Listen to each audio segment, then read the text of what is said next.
श्रीमते श्रीवराह महादेशिकाय नमः। श्रीमते रंगरामानुज महादेशिकाय नमः। श्रीमते वेदांत रामानुज महादेशिकाय नमः। श्रीमते निगमान्त महादेशिकाय नमः। श्रीमते भगवते वाच्यकाराय महादेशिकाय नमः। श्रीमते कुलभूषण महागुरवे नमः। श्री तरंगमहनंदिनी हेमाब्ज नायिका समेत श्री देवनाथ परब्रह्मणे नमः। श्री अलर्मेल मंका नायिका समेत श्री श्रीनिवास परब्रह्मणे नमः। श्रीमान वेंकटनाथार्य कवितार्किक केसरी वेदांताचार्यवर्यो मे सन्निधत्तां सदाहृदि। சீரொன்றுதோப்புல் திருவேங்கடமுடையான் பாரொன்றச் சொன்ன பழமொழியுள் ஓரொன்று தானே அமையாதோ தாரணியில் வாழ்வார்க்கு வானேரப் போமளவும் வாழ்வு. அத்புதமான ஒரு சன்னிவேசம் தயாசதகத்திலே. திரபட படத்தால் தீவிர பெருக்காது அறமுயலாடி படையவன் கோயில் மறிவில்வன் சுனசூழ் மாலிருஞ்சோலை புறமலசாரப் போவது கிரியே. அந்த கிரீனிடத்தில் போனால் மொத்த பாபமும் போயிடும் அப்படின்னு சாய்கிறார் சுவாமி நம்மாழ்வார். இந்த பாசுரத்தை ஒரு பீஜம் இந்த ஸ்லோகத்திலே வருது. கீழ்ப்பாசுரமான 32வது பாசுரத்திலே நாம் தயாசதத்தை அனுபவித்த விஷயம் என்ன அப்படின்னாக்கா, நன்ம தீமைகள் ஒன்றும் அறியாத இந்த ஜீவாத்மாவை தயா பிராட்டி தான் காப்பாற்ற வேண்டி எம்பெருமானை தானிட்ட வழக்காக்கி கொண்டு இந்த பூப்பிராட்டியினுடையவன் பெரிய பிராட்டியினுடையதான நன்மதிப்பை பெறுகிறான்னு சாதிச்சார். பரந்து இந்த ஸ்லோகத்தில் என்ன சொல்றார் அப்படின்னாக்கா, பல விதரண தக்ஷம் பக்ஷபாதான விக்ஞம் பிரகுணமணிவிதேயம் பிராப்ய பத்மாசகாயம் மகதி குணசமாஜே மானபூர்வம் தயேத்வம் விதிவதசி யதார்கம் பாப்மனாம் மாமகானாம். பல விதரண தக்ஷம் பக்ஷபாதான விக்ஞம். எம்பெருமானந்து அதாவது பக்ஷபாதம் அப்படின்னா உனக்குடைய கர்மாக்கு நீ செய்த நன்மை தீமைகளுக்கு தக்கப்படி தண்டனை அளிப்பவன். ரொம்ப பெரியவா தப்பு பண்ணாலும் தண்டனை உண்டவாளுக்கு உண்டு தண்டதரனானவன் எம்பெருமான். செய்த வினைக்கு தக்கப்படி பலனை அளிப்பதிலே கை தேர்ந்தவன். பக்ஷபாதான விக்ஞம்னு சாய்க்கிறார் சுவாமி தேசிகன். ஒரு விதத்தில் இவர் தப்பு பண்ணியிருந்தாலும் சரி கொஞ்சம் விட்டுப்பிடி போன எம்பெருமான் அனுகிரகம் பண்ணக்கூடியவன்.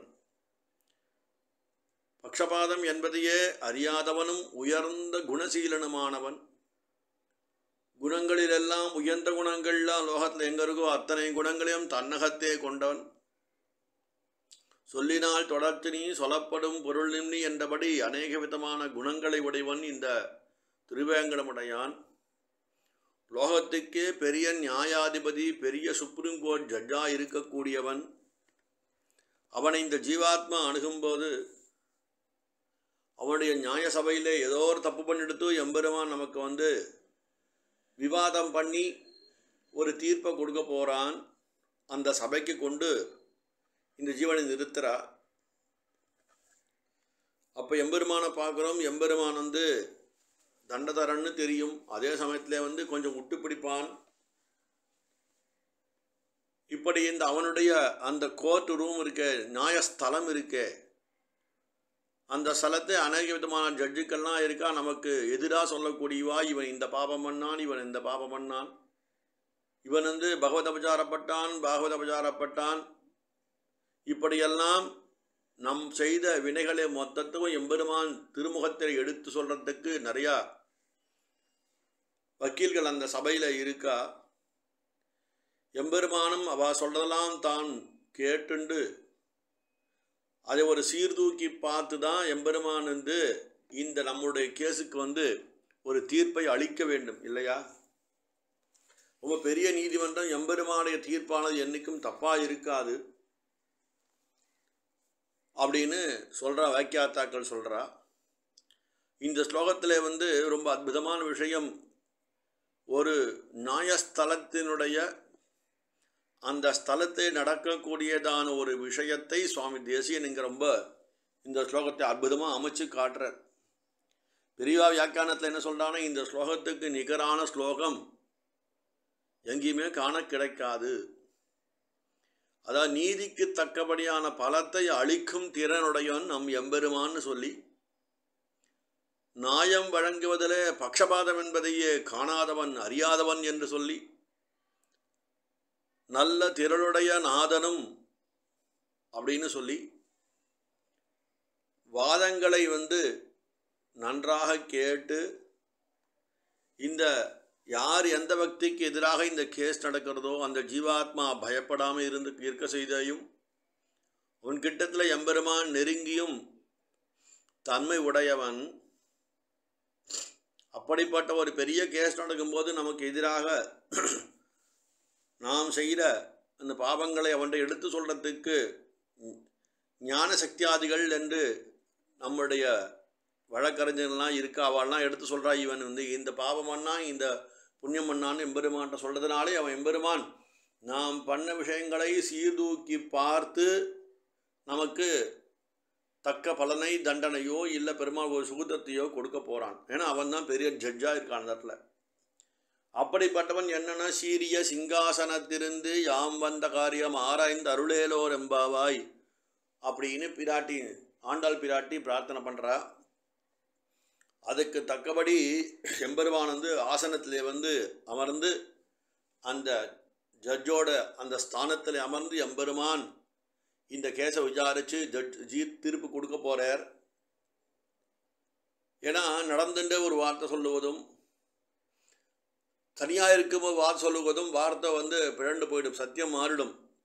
அது நியாயஸ்தலத்திலே உட்காரும் போது தான் 4 விஷயங்களையும் சீர்தூக்கி பார்த்து அந்த தீர்ப்பை அளிக்க முடியும் என்பதானது இது நியாயஸ்தலத்தினுடைய ஒரு தர்மம். இது எம்பெருமான் தர்மத்தையே தன் திருவுருவமாக கொண்டவன் தப்பு பண்ணுவாரா? பண்ண மாட்டார் இல்லையா? ஆனால் நமக்கு எதிராக எம்பெருமான்கிட்ட சொல்கிறதுக்கு நிறையா விஷயங்கள் இருக்குது. எதிராளி வக்கீலுக்கு எல்லாருமே ரொம்ப கம்பீரமாகவும் அவளும் நியாயம் படிச்சுவா. ஒரு ஆணவத்தினுடையும் எம்பெருமான் தரப்பில் நின்று நாம் பண்ணுகிற அந்த குற்றங்களை எல்லாம் வரிசையாக அடுக்கி வாதிகளாய் நமக்கெல்லாம் ஆஜராகி இவர் இது பண்ணார் அது பண்ணேன்னு சொல்கிறா. அந்த இடத்துல நிறையா கேள்விக்கணைகள் தொடுக்கப்படுறது ஜீவானுடைய இந்த பாப விசேஷத்தை ஆராய்ச்சி பண்ணுறதுக்கு.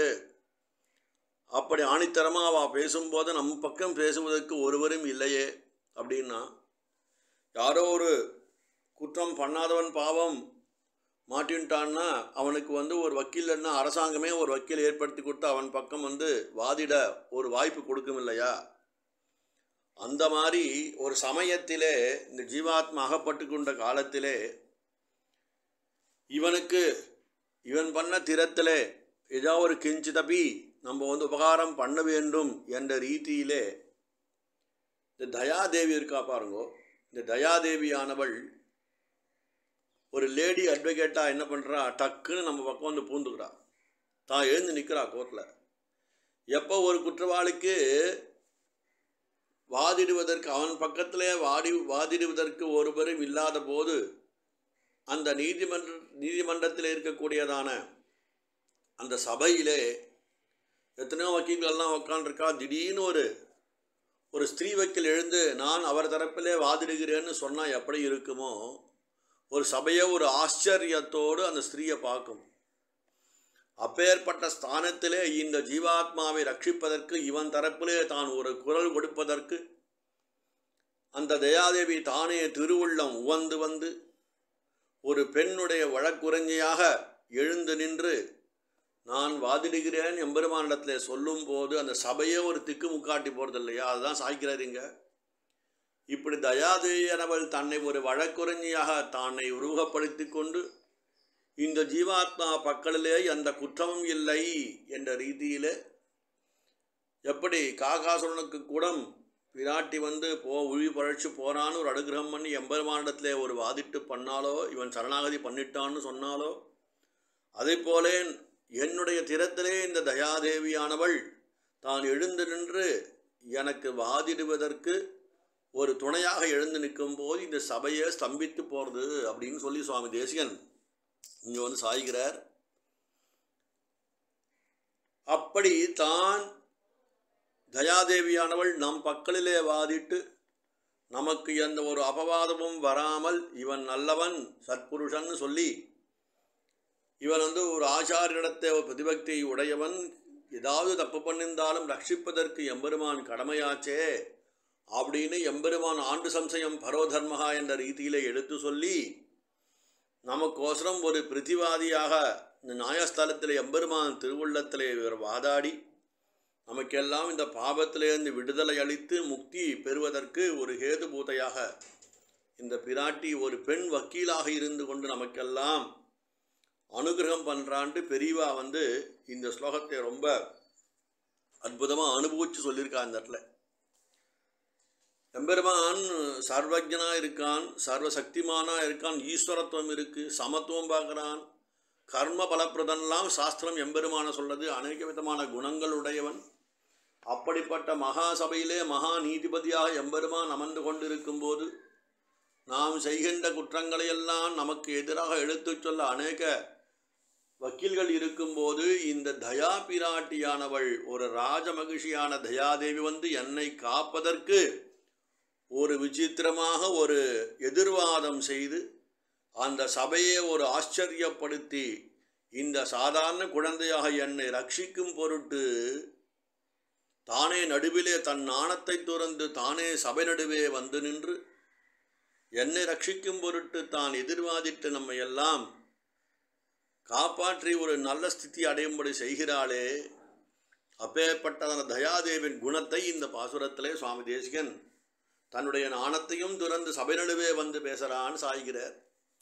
ரொம்ப அற்புதமான ஒரு விஷயம். வியாக்கியானங்கள் பெரிவா எழுதும்போது வக்கீல்கள் எல்லாரும் நியாயாதிபதிகள் எல்லாம் இந்த பாசுரத்தை சேவிக்கணும் அப்படின்ட்டு இவா நைச்சான சந்தானமாக கமர்ஷியலாகவும் கொஞ்சம் எழுதியிருக்கா.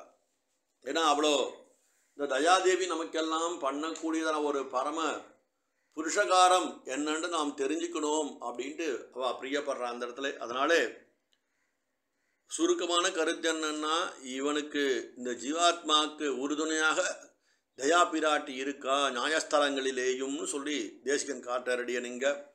கவிதார்க்கிக சிம்மாய கல்யாண குணசாலினே ஸ்ரீமதே வெங்கடேசாய வேதாந்த குரவே நமஹ.